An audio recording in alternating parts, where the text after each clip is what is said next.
Thousands of US paratroopers from the 82nd Airborne Division will be sent to the Middle East in the coming days. That new deployment is in addition to the 5,000 or so additional Marines and thousands of sailors already being deployed to the region by the Pentagon. August Hackinson has more.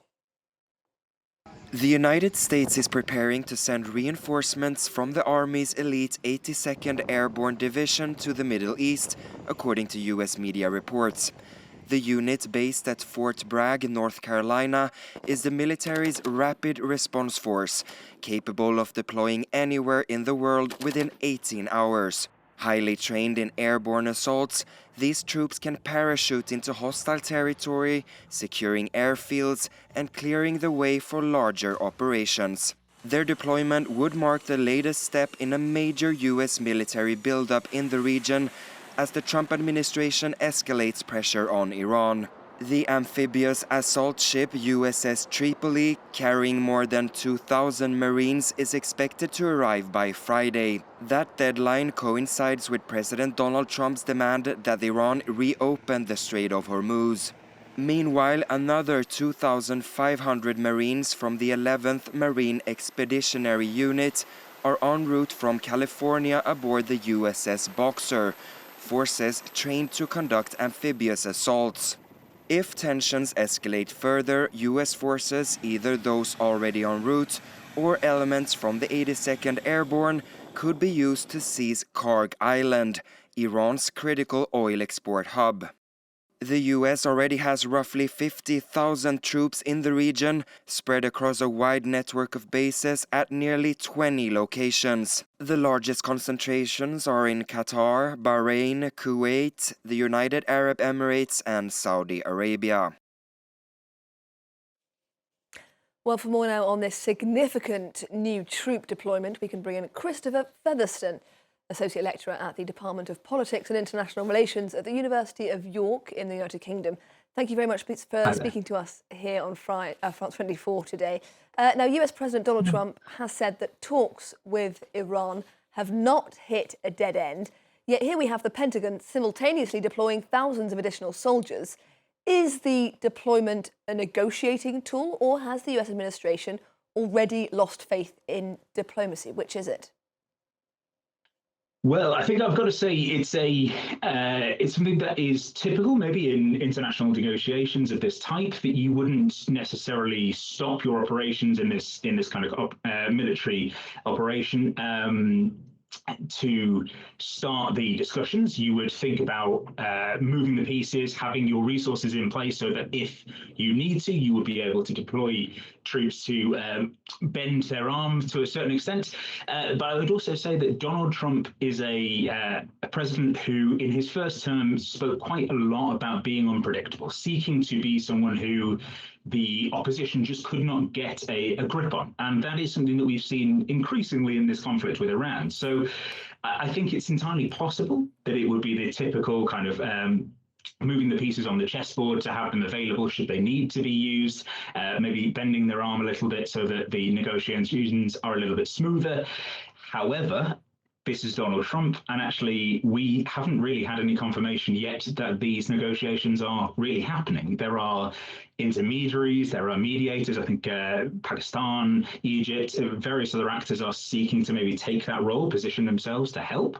But direct talks between Iran and the US have, as far as I'm aware, not started yet. So I think it's entirely possible that this is a move from the United States to seek to keep the pressure on Iran and actually also signal to allies that the US is not backing down here.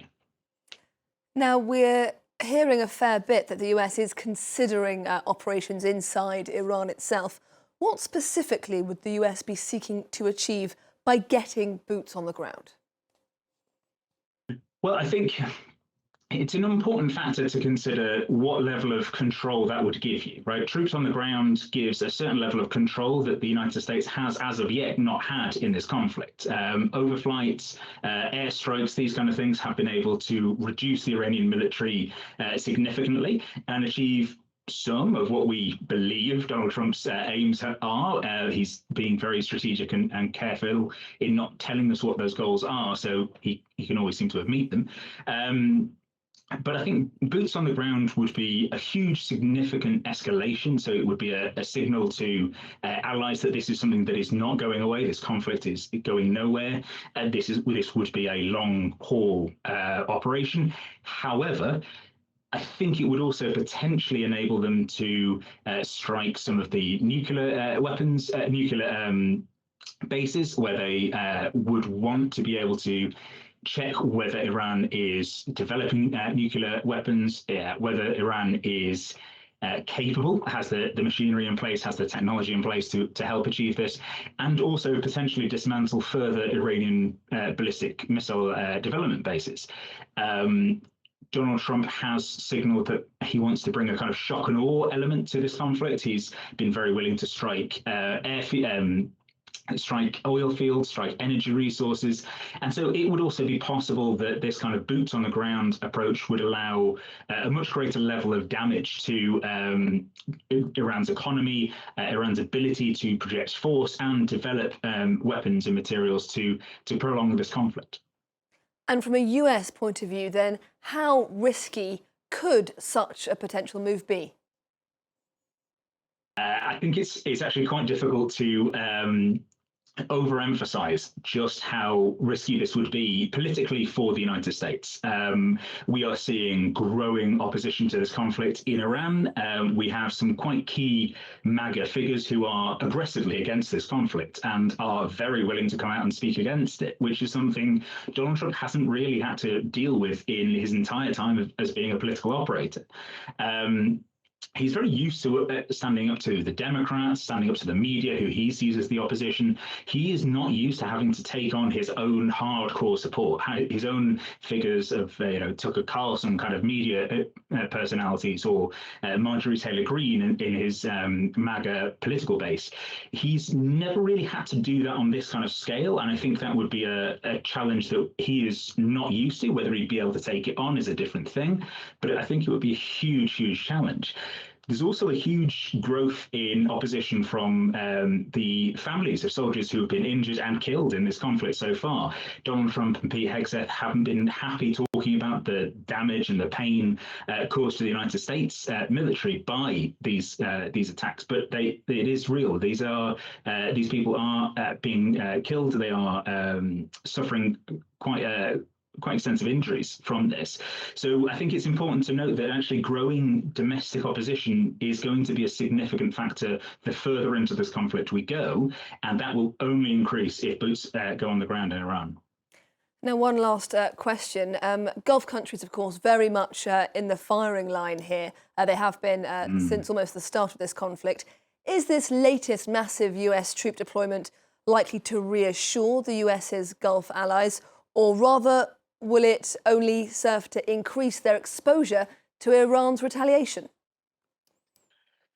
Well, I think you've hit the nail on the head there. I think one of the issues that comes in this conflict, Iran has arguably been more unpredictable than the US has been, and Donald Trump has been in this conflict. They have been able to increase the costs of the conflict on US allies in the region, and actually there is a strong link between having close links with the United States and hosting US forces and being struck by Iran. So I think US allies in the region would be cautious about this. I think they would want reassurances based on where these troops would be based, where their ships may dock, those kind of things.